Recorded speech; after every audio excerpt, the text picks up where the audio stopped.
J'ai quelqu'un qui m'a dit récemment, il n'y a pas d'emploi, mais il y a du travail en Afrique. Il faudrait qu'on essaie de faire du bénévolat rentable. Ça ne nous sera pas forcément profitable à nous, mais ça pourrait être profitable à nos enfants. Tu rentres en Afrique, t'as pas de capital. On a beau tout dire, l'impact que tu aurais pu avoir en rentrant avec du capital, tu ne l'auras pas. Ouais. Certains des pionniers, en tout cas de l'entrepreneuriat, en parlent. On ne se jette pas comme ça. Ça demande de la préparation et ça passe toujours par le salariat. Malheureusement, pour les personnes qui aiment beaucoup l'entrepreneuriat. Il y a quelqu'un qui va te contredire. Rebonjour tout le monde. Bonjour. Bonjour. Donc, pourrais-je avoir le nom de mes invités et pourriez-vous vous présenter, s'il vous plaît? Qui vous êtes, d'où vous venez? Emmanuel Méa, je suis ivoirien. Ok. Je suis en Master 2 en achat Mhm. et je suis responsable achat dans une entreprise de la place. Olivia Ouidi, ivoirienne, juriste de formation. J'ai eu une petite expérience de 3 ans en tant qu'assistante comptable dans une ambassade. Là, je suis en recherche. Mhm. Voilà. Amir Fall, du coup, expert comptable stagiaire, originaire de la Côte d'Ivoire et c'est d'entreprendre aussi. Ok. Selon vous, vous pensez que lorsqu'on rentre au pays, parce que déjà, est-ce que vous avez l'intention de rentrer au pays? Parce que c'est pas tout le monde qui veut le faire. Oui, moi j'ai bien l'intention. Un jour, peut-être pas tout de suite, mais oui. Mm. Moi, je me demande, est-ce que la question c'est, est-ce qu'il faut rentrer au pays ou comment faut rentrer au pays? Mm. Moi, c'est ça la vraie question. C'est obligé. Mhm. Moi, dans tous les cas, je vais rentrer. Moi, je compte rentrer, mais après, je pense que c'est pas l'aspiration de tout le monde aussi. Mm. Mais pour quelle raison est-ce que vous voulez rentrer dans vos pays d'origine? J'ai rien à donner à la France. J'allais le dire différemment. Ça a le mérite d'être clair au moins. Le devoir de participer au développement de mon pays. Ok. Ouais. Parce qu'en vrai, on a beau tout dire, mais quand t'es en France, t'es pas Mhm. chez toi, t'as pas tes habitudes, t'as pas, on va dire, la convivialité que tu retrouves dans ton pays. Mhm. Et en Côte d'Ivoire, t'as ta famille. Et je pense réussir auprès de sa famille, auprès de ses proches, dans son environnement d'origine, Mhm. bah, c'est satisfaisant. Alors, est-ce que vous avez déjà des projets en tête pour lorsque vous voudrez rentrer dans l'entrepreneuriat dans certains domaines en particulier? Parce qu'on peut voir aujourd'hui que dans nos pays, il y a quand même certains secteurs qui ne sont pas très développés. Mhm. Par exemple, la finance, peut-être même l'agroalimentaire, ça doit être développé. Ce n'est pas un niveau qui permet une autosuffisance. Ouais. Donc, qu'est-ce que vous pensez pouvoir faire pour améliorer ce genre de situation? Ou est-ce que c'est dans vos objectifs de vous lancer dans ces domaines, hein? C'est ça, c'est tout ça. Tout ça. Personnellement, je pense chacun dans son secteur peut intervenir. Par exemple, Mhm. moi, je suis en finance, en expertise comptable. On sait tous qu'en Côte d'Ivoire, c'est pas très formel, on est beaucoup dans l'informel. Et le but, en fait, de l'expert comptable, c'est de permettre à tout le monde d'avoir une comptabilité, histoire de suivre toutes ses finances, faire Mhm. des déclarations et aussi savoir où se trouve l'économie. Parce que sans chiffre, c'est un peu difficile de s'orienter. Donc, Mhm. franchement, c'est à ce niveau, je pense que moi, je pourrais intervenir. Tout en aussi capitalisant sur tout ce que j'ai pu apprendre de la France, parce qu'on a beau tout dire, mais la France a quand même une belle avance sur l'Afrique. C'est vrai que la France a une avance. Après, on peut pas dire non plus qu'on est vraiment en retard, parce que c'est quoi être en retard finalement? Ah. La vraie question, Il y a c'est quoi être en il y a retard? combien de siècles entre les pays? Donc, C'est ça, on peut pas venir faire une comparaison. Après, c'est vrai qu'il y a de bonnes choses à apprendre. Mais faut aussi voir en ce moment, par exemple, le taux de chômage dans la plupart des pays francophones. J'avais pris des pourcentages tout à l'heure. C'est assez impressionnant quand même pour les CDI.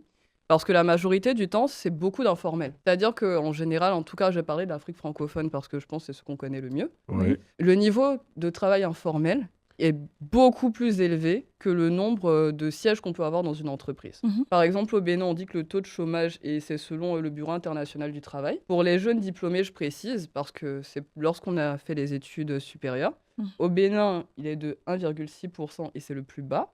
Et le plus haut, c'est le Sénégal avec 23,3%. Ouais. Et la Côte d'Ivoire, on se place avec 2,3% de chômage pour les jeunes. C'est quand même une réalité un peu perturbante. Qu'est-ce que vous en pensez? J'ai quelqu'un qui m'a dit récemment, il n'y a pas d'emploi, mais il y a du travail en Afrique. Pas d'emploi, mais il y a du travail. Mhm, mhm. Il a dit, faudrait qu'on essaie d'arriver dans notre pays Mhm.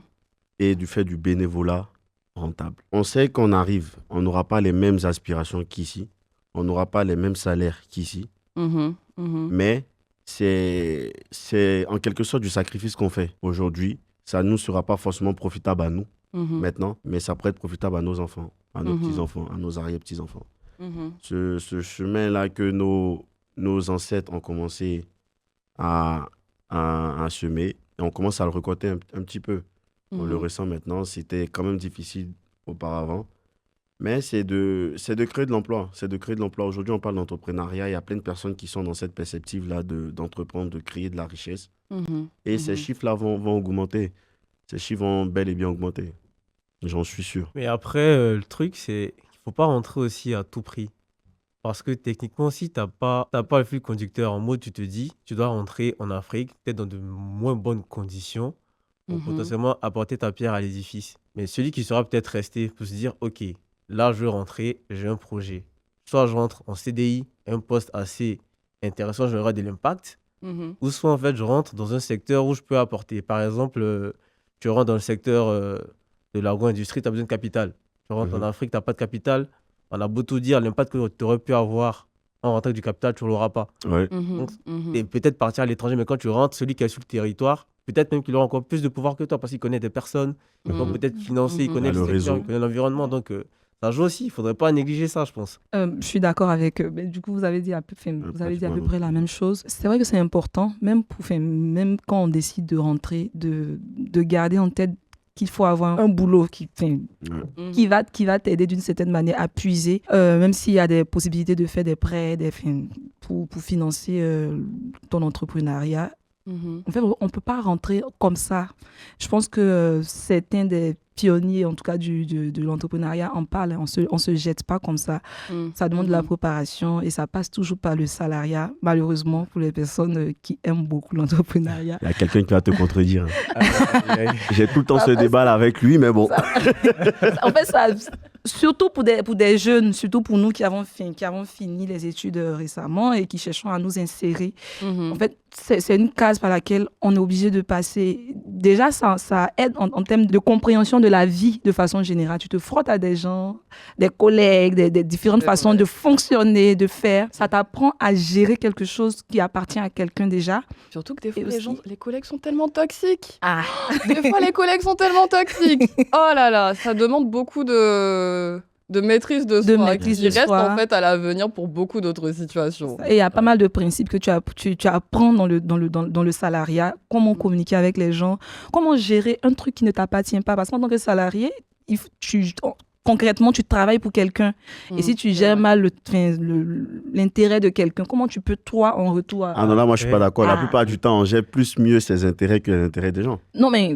Parce que l'engouement que tu as quand tu vas au travail, c'est pas le même engouement que ton patron est là. Hein. Ton patron, Mhm. quand il sait qu'il investit des millions dans son business, quand il Mhm. sait qu'il te Mhm. paye, crois-moi qu'il dort pas. en fait, il dort pas la nuit, lui. Tu ne peux pas devenir excellent dans ton travail si tu ne l'es pas pour quelqu'un d'autre. Je suis Si, pas du tout d'accord. Mhm. Non. si. Pour moi, si. Ah ouais? Je te Pour moi, dis- t'es mieux dans ton domaine. Non, c'est pas question de T'es domaine. mieux dans hein. ton business. En fait, au T'es début, il y excellent aura- dans ton au- business que dans le business des gens. Au début, il y aura forcément cette fougue et tout ça. Mais quand le temps des épreuves va arriver, parce que dans l'entrepreneuriat, tout n'est pas toujours... Enfin, au début, c'est rose parce qu'il y a la passion, mais il y a des réalités qui te tombent dessus. Ouais. Et si... Ouais, ouais. Mon cher ami Fall, on a une expérience à nous expliquer sur ça.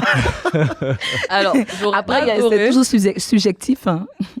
C'est vrai. Alors, j'aurais adoré écouter ton expérience, mais là, on n'aura pas le temps. Donc, Non, on va franchement, faire tu une nous deuxième expliqueras après. On va faire une deuxième partie. On va voir avec Ange Ok, pour ça, une deuxième partie. Mais après, moi, je vous rejoins là-dessus parce que tous les trois, en fait, c'est-à-dire, je pense que c'est plus mitigé. Ça doit dépendre déjà de l'expérience que tu as eue. Parce que si Oui. tu n'as pas d'expérience, c'est peut-être un peu plus dur de te lancer dans quelque chose que tu ne connais pas. Oui. Et à côté de ça, effectivement, forcément, quand c'est pour toi, c'est ton argent, ce sont Ouais. tes projets, tu as plus d'engouement. Mais il faut quand même de l'expérience parce que si tu n'as pas appris de manière traditionnelle ou même sur le tas, mais si tu n'as pas appris quelque part, ça va être compliqué. Tu seras submergé à un Je moment. comprends, mais après, je me dis, c'est l'homme qui fait l'homme aussi. Parce que t'es pas censé avoir toutes les compétences aussi. Tu peux être en Europe, Oui. déjà aider tes amis à réussir dans leur domaine. Mm. Et quand tu as déjà un pied à terre, tu peux directement rentrer avec eux qui ont la connaissance du terrain, toi qui as une vision, on va dire, plus ou moins différente, mais apporter quelque chose en plus, quoi. Deux Mais fois, les tout ça, c'est réalités sont pas les l'expérience. mêmes. Hein. Deux fois, les réalités sont pas les mêmes. Quand ils sont là-bas, ils vont te dire Viens, X, viens. Y, Z, vas-y, rentre. Mais quand tu arrives, tu vois que la c'est réalité. tout autre chose. C'est chaque expérience, c'est au bon vouloir de tout un chacun. Moi, je pense, Mhm. pour moi, et ça reste mon avis sur le sujet, il ne sera pas d'accord, mais pour pouvoir rentrer et entreprendre, pour moi, il faudrait déjà passer par la case salariale, Ouais. dans le domaine dans lequel tu veux entreprendre. Comme Je ça, suis au d'accord. moins, Pour au moins toutes te faire les- du réseau et Bien voir sûr. comment ça Aussi, bien fonctionne sûr, déjà dans et le avoir la toutes les forme. chaînes de ton business avant de te lancer dedans. Et puis, on ne se Mhm. lance pas sans formation. Hein. Formation, ça dépend parce qu'après, tu as une association en Côte d'Ivoire dans ton secteur. Mais tu Non. ne laisses pas tout reposer sur ton associé. Sinon, Bon. Laissez s'il a- tout reposer, Alors. je suis pas d'accord. J'aurais adoré qu'on puisse terminer cette discussion, sincèrement, Bon. mais là, on est un peu à la bourre. Donc, est-ce que vous auriez des conseils à donner à des personnes qui hésiteraient entre l'entrepreneuriat et le salariat? Moi, j'aime bien la notion des deux. Ok. Pour un début déjà.